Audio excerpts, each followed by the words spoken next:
Hello guys, Radhe Radhe. अपनी बेटी को जितना भी सुख देना चाहते हैं वह शादी के पहले ही दीजिए, क्योंकि बाद में तो कोई गारंटी नहीं है। भावरे डालने के बाद ये कोई गारंटी नहीं है कि आपकी बेटी को सुख ही मिलेगा। क्योंकि तुषार शर्मा का जो केस सामने आया उसको देखकर तो यही लगता है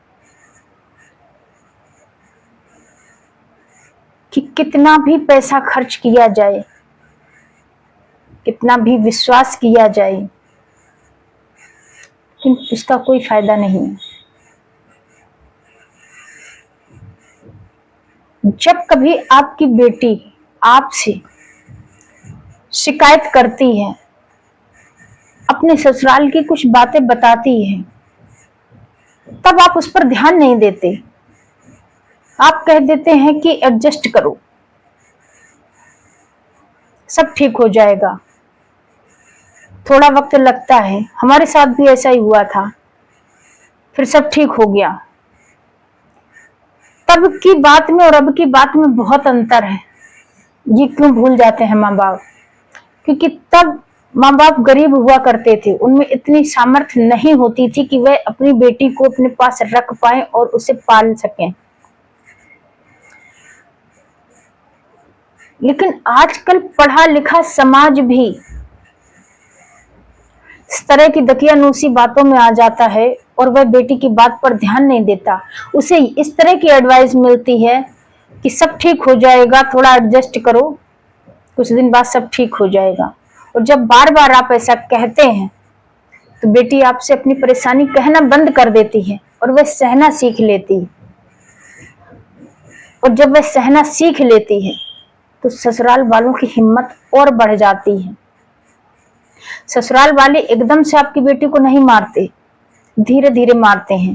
पहले कुछ एक ऐसे काम करते हैं जिससे कि वह आपसे शिकायत करे, और जब वह देखते हैं पहले आपका एक्शन रिएक्शन, और जब आप कुछ नहीं करते तो उनकी हिम्मत और बढ़ जाती। वो समझ जाते हैं कि इनके मायके वाले कुछ नहीं करेंगे, इसलिए उन्हें एक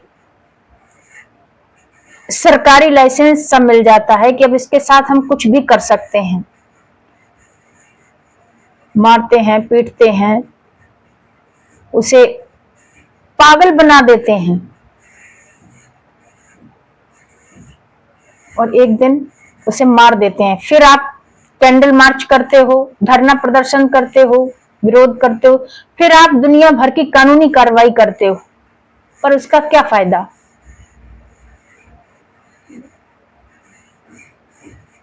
बेटी चली गई, अब चाहे आप कुछ भी करो, बेटी वापस नहीं आएगी। अगर आपको कुछ करना ही है तो समय रहते ठोस कदम उठाइए और इस तरह के दरिंदों के बीच से अपनी बेटी को निकाल कर लाइए। जिस बेटी ने आपको 25-26 साल दिए हैं, आपकी भी पूरे तन मन से सेवा की है, उस घर को जो है अपना घर समझा है, उस बेटी की भावरे डालने के बाद ही वो एकदम से पराई हो गई, फिर उस पर आपको कोई अधिकार ही नहीं रहा।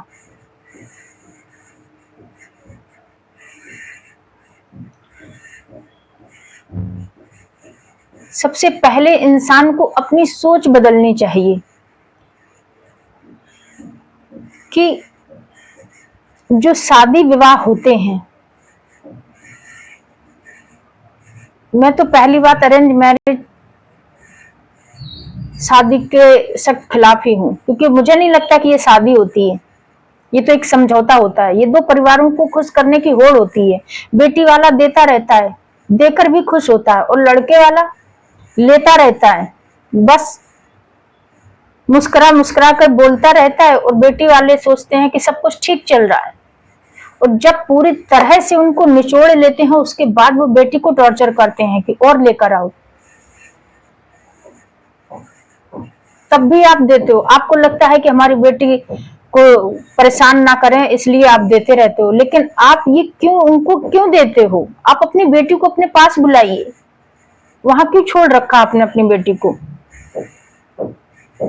क्यों उन्हें अपनी बेटी को पालने के लिए आप इतना धन देते हैं जो आपकी बेटी के लायक ही नहीं है?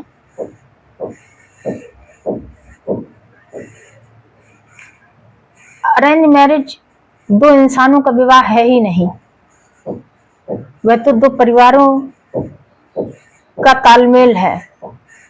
अरेंज मैरिज सिर्फ एक समझौता है, इससे ज्यादा कुछ भी नहीं। पूरी जिंदगी समझौता करना पड़ता है।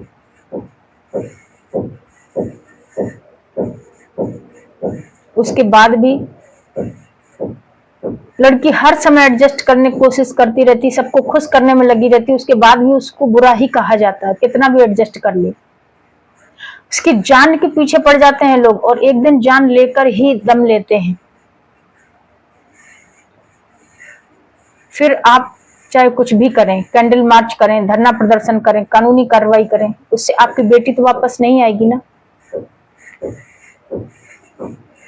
इसलिए अगर आपको अपनी बेटी प्यारी है तो जब भी वो शिकायत करे उसकी बात को इग्नोर ना करें, उसकी बात पर ध्यान दें, उसको घर बुलाएं और उससे आराम से बातचीत करें और सिचुएशन को समझने की कोशिश करें और मिल बैठकर बात करें कि क्या है। और अगर आपको लगता है आपकी बेटी को वहां पर खतरा है तो दोबारा उसको वहां मत भेजिए।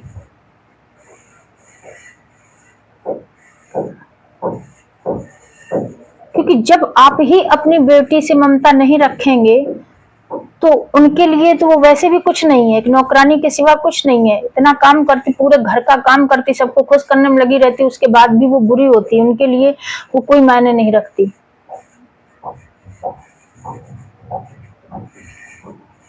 अगर बेटी अपनी मर्जी से शादी करना चाहे तो माँ बाप को पसंद नहीं, क्योंकि वह खुश रह लेगी।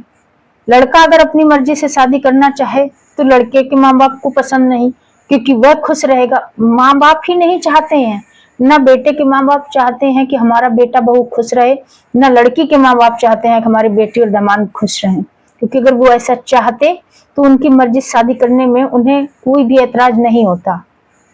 वह अपनी खुशी चाहते हैं कि उन्हें खुश करते रहें, और अपने आप को खुश करने के चक्कर में बेटी की जिंदगी बर्बाद हो, बेटे की जिंदगी बर्बाद हो, किसी की जिंदगी बर्बाद हो, उन्हें कोई फर्क नहीं पड़ता। सब स्वार्थी हैं। आजकल माँ बाप के जितना स्वार्थी दूसरा कोई रिश्ता नहीं है। मैं बार बार वही बात करूं क्योंकि मैंने जिंदगी को बहुत करीब से देखा है, हर एक रिश्ते की सच्चाई को देखा है, जाना है, समझा है, तब मैं ये बात बोल रही हूँ।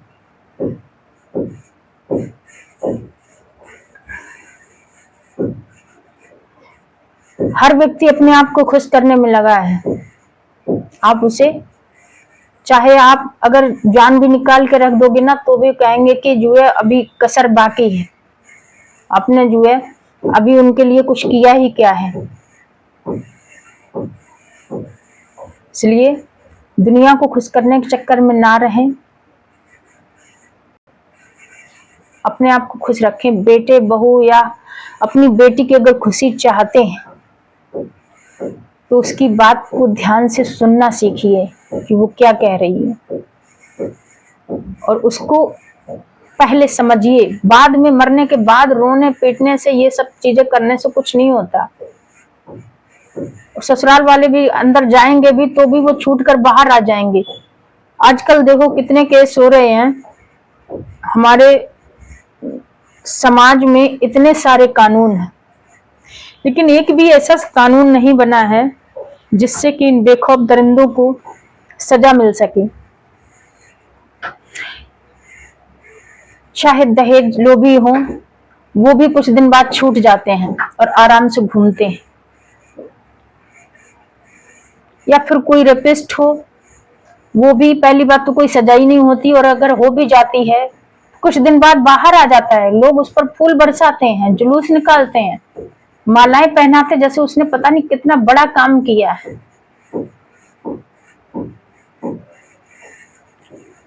जब तक ऐसे लोगों के लिए कोई ठोस कानून बनेगा नहीं, इन्हें कोई सजा नहीं मिलेगी, तब तक यही सब होता रहेगा। दिल्ली में दोबारा से निर्भया कांड हो गया, पर क्या हुआ उसका? ज्यादा से ज्यादा लोग कैंडल मार्च करेंगे, धरना प्रदर्शन करेंगे, इससे ज्यादा क्या कर लेंगे? सुनवाई होगी तो ठीक है, नहीं होगी तो कुछ दिन बाद फाइल बंद कर दी जाएगी, कुछ नहीं होगा। हर एक देश में ऐसा कानून होता है कि सभी देशों में ये अपराध कम होते हैं, हमारे भारत में ये अपराध बढ़ते ही जा रहे हैं। कहीं ऑन स्पॉट गोली मारने का आदेश, कहीं चौराहे पे जिंदा जलाने का आदेश। पर हमारे देश में सबसे बड़ी विडंबना यह है कि रेपिस्ट को वकील मिलता है, उसको बचाने का प्रयास किया जाता है, उसको भी जेल से रिहा कर दिया जाता है जैसे वो समाज का बहुत खास इंसान हो। इससे बड़ी विडंबना और क्या हो सकती है? कैसे सुरक्षित रहेंगी बेटियां? सरकार हर रोज एक नया कानून लेकर के आती है, लेकिन आज तक ऐसा कोई कानून नहीं लाई, ऐसी कोई सजा नहीं बनी जो इन रेपिस्ट को सजा मिल सके, जिससे कि और लोगों में ये इस चीज को लेकर के डर उत्पन्न हो कि अगर वह ऐसा कुछ करेंगे तो उन्हें ये सजा मिलेगी। उनका तो स्वागत किया जाता है, फिर ये अपराध खत्म होंगे कैसे?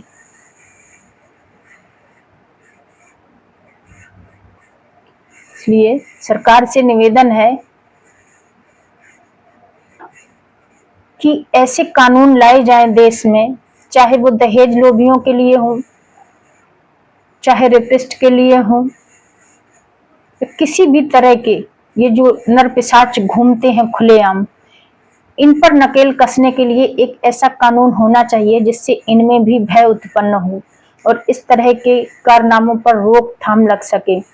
योगी जी ने यूपी में बड़ा अच्छा डिसिप्लिन बनाकर रखा हुआ है, इन सब चीजों पर बहुत अच्छी कमांड कर रखी है, उनका प्रयास सराहनीय है। ऐसे ही हमारे हर राज्य में इस तरह के जो नेता हैं, इनकी जरूरत है कि जो इस तरह के अपराध कम हो सके, खत्म हो सके, बेटियां चैन से जी सकें। क्योंकि चाहे बेटियां हो या बेटे हो, स्त्री हो पुरुष हो, समाज एक पहिए पर नहीं चल सकता। ये दोनों ही समाज के दो पहिए हैं, दोनों समान हैं, दोनों समान रूप से चलेंगे तभी ये गाड़ी चलेगी। ना कोई कम है ना कोई ज्यादा है, सब समान रूप से हैं। ये बात समझनी जरूरी है।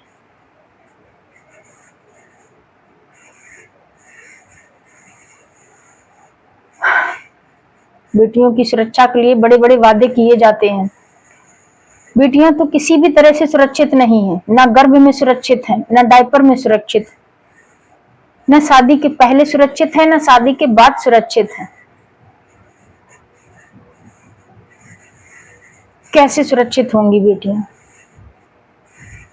यह हमारे भारत का बहुत बड़ा दुर्भाग्य है, जहां हमारी बेटियों ने बड़े बड़े कारनामे किए हैं। जब भी उन्हें मौका मिला है उन्होंने अपने आप को साबित किया है, और फिर भी हमारे देश में बेटियों को लेकर के ऐसी मानसिकता पाले कुछ लोग बैठे हैं।